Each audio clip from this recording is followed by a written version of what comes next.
Mirza engineer کے research paper 5A بنام رافضیت، ناسبیت اور یزیدیت کا تحقیقی جائزہ، اس کا آپریشن اللہ کی دی ہوئی توفیق سے ہم کر رہے تھے، اور بقول مرزا جی کے کہ میں احادیث کی انجینئرنگ کر سکتا ہوں، تو اسی وجہ سے ہم نے مرزا صاحب کے ان باطل نظریات کا آپریشن جو ہے وہ کیا ہے۔ مرزا صاحب نے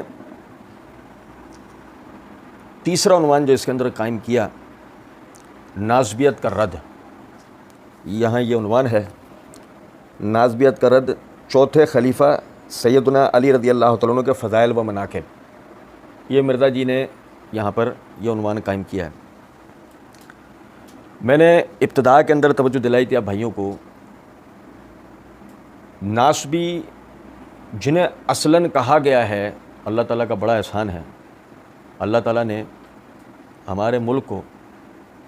ناسبیت کی وبا سے پاک رکھا ہوا ہے۔ ناسبیت کی تعریف پہ جو پورے اترنے والے لوگ ہیں ہمارے ملک میں، اس قسم کا کوئی آدمی بھی پایا نہیں جا سکتا سوائے اس کے کہ مرزا جی اور مرزا جی کے جو سہولت کار ہیں کالے والے، وہ ہر اہل سنت کو ناسبی قرار دیتے ہیں۔ یہ وہ حقیقت ہے جس کے ہم نے کئی مرتبہ دلائل بھی دیے ہیں مرزا صاحب کے جوابات میں، اور اس پہ ایک مکمل ویڈیو بھی ہے کہ ناسبی کون ہوتے ہیں۔ 17 سپتمبر 2020 کو یہ ویڈیو اپلوڈ ہو چکی ہے۔ مرزا صاحب جو ہے اس عنوان کے تحت کہتے ہیں کہ اللہ کے محبوب صلی اللہ علیہ وسلم کی اسی زمن میں چند احادیث ملاحظہ فرمائیں، اور اس کو ملاحظہ فرمانے سے پہلے میں آپ کو ایک چیز کی طرف توجہ دلاتا ہوں کہ مرزا صاحب نے پچھلے عنوان میں، جس میں مرزا صاحب نے کہا رافضیت کا رد اللہ کے محبوب صلی اللہ علیہ وسلم کے تمام صحابہ قابل احترام، میں نے آپ بھائیوں کو توجہ دلائی تھی کہ محدثین کے ہاں رافضیت کی تعریف میں ایک یہ چیز بھی شامل ہے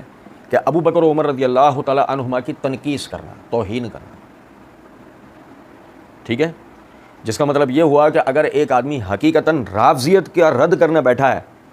تو فضائل ابو بکر و عمر رضی اللہ تعالی عنہما بھی بیان کرے گا۔ مرزا صاحب نے ہماری نسلوں کے اوپر احسان کرتے ہوئے یہ کر دیا کہ نقطہ نمبر 4 کے تحت مرزا صاحب نے ایک صحیح بخاری کی روایت درج کی ہے کہ سیدنا محمد بن حنفیہ رحمہ اللہ بیان کرتے ہیں کہ میں نے اپنے والد امیر المومنین سیدنا علی رضی اللہ تعالیٰ عنہ سے سوال کیا کہ اس امت میں رسول اللہ صلی اللہ علیہ وسلم کے بعد کون سی شخصیت لوگوں میں سب سے افضل ہیں، تو انہوں نے فرمایا ابو بکر۔ میں نے پوچھا ان کے بعد، فرمایا سیدنا عمر رضی اللہ تعالیٰ عنہ۔ پھر مجھے خدشہ ہوا کہ آپ سیدنا عثمان رضی اللہ تعالیٰ عنہ کا نام لیں گے، اس لیے میں نے کہا پھر تو آپ ہی ہیں، تو آپ نے بطور انکساری فرمایا میں تو عام مسلمانوں میں سے ایک آدمی ہوں۔ اب یوں مرزا جی نے، اور جیسے کہ میں عموماً کہتا ہوں یہ بات کہ یہ پمفلیٹس مرزا جی نے تو لکھے نہیں ہیں، لیکن چونکہ ان کی طرف منسوب ہیں تو مجبوراً ہمیں بھی جو ہے مرزا جی کا نام لینا مجبوری ہے۔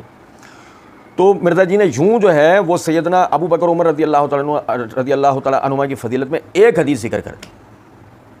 سمجھے میری بات؟ اب بہت ممکن ہے مرزا صاحب اور مرزا صاحب کے جو مقلدین ہیں وہ تڑپ جائیں، پھڑک جائیں اور کہیں نہیں جی دیکھو بات یہ نہیں ہے کہ ایک فضیلت بیان کی،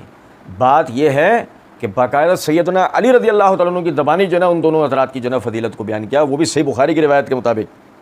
ایک سے حدیثی جو ہے وہ بہت ہوتی ہے۔ تو ہم کہتے ہیں کہ پھر اس کے بعد یعنی تقریباً 5 احادیث سیدنا علی رضی اللہ تعالیٰ عنہ کی فضیلت پہ کیوں ذکر کیے؟ ایک حدیث بہت تھی نا، نمبر 1، نمبر 2، کہنے والا کہہ سکتا ہے ابو بکر عمر رضی اللہ تعالیٰ عنہ کی توہین اور تنقیص تو وہ ایک مخصوص گروہ ہی کرتا، باقی تو سب کا ان پر اتفاق ہے۔ یہی ہم کہتے ہیں کہ ایک مخصوص گروہ جسے آپ ناسبی کہتے ہیں، جو فی الوقت تو نہیں ہے لیکن آپ کے رد عمل میں ممکن ہے کہ مستقبل میں پیدا ہو جائے، اس سے پہلے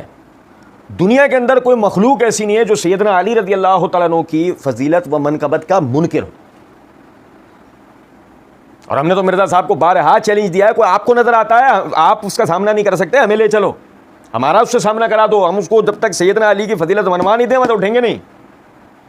لیکن ہو کوئی ایسی مخلوق ہو تو مرزا صاحب ہمارے سامنے پیش کرے نا، یہ تو صرف ہوائی باتیں ہیں۔ تو عرض کرنے کا مطلب ہے پھر کیا ایسا ہوا کہ آپ نے 5 احادیث سیدنا علی رضی اللہ تعالیٰ عنہ کی فضیلت پہ ذکر کی۔ پھر یار لوگوں کو یہ والے چننے بھی کاٹ سکتے ہیں کہ وہ پلٹ کر یہ کہہ دیں کہ جی بات یہ ہے کہ ایسا کیا ہوا کہ اگر سیدنا علی رضی اللہ تعالیٰ عنہ کی فضیلت پر 5 حدیثیں ذکر کر دیں تو آپ اتنا پریشان کیوں ہو گئے؟ نہیں، ہم اس پہ پریشان نہیں ہوئے، یہ تو خوش آئند بات ہے، ہم تو صرف مرزا صاحب کی رافضیت بتانا چاہ رہے ہیں، ہمیں اس سے کوئی مسئلہ نہیں ہے۔ 5 کیا 100 حدیثیں سیدنا علی رضی اللہ عنہ کی فضیلت پہ صحیح ذکر کی جائیں، ہمارے سر آنکھوں میں، ہمارے لیے تو بہت اچھا، ہم تو پڑھیں گے تو ہمیں اجر و ثواب ملے گا۔ لیکن مسئلہ سارا یہ ہے کہ ہم یہ کہہ رہے ہیں کیا ایسی بات ہے کہ ابو بکر عمر رضی اللہ تعالیٰ عنہ کی فضیلت پہ 1 حدیث اور عثمان رضی اللہ عنہ کی فضیلت پہ وہ بھی نہیں، علی رضی اللہ تعالیٰ عنہ کی فضیلت پہ 5 حدیث؟ تو اصل میں آپ کس کو سپورٹ کرنا چاہ رہے تھے؟ کیونکہ فضیلت علی کو فضائل خلفائے راشدین پہ مقدم کر کے دکھانا یہ کس کا طریقہ ہے؟ یہ رافضیوں کا طریقہ ہے۔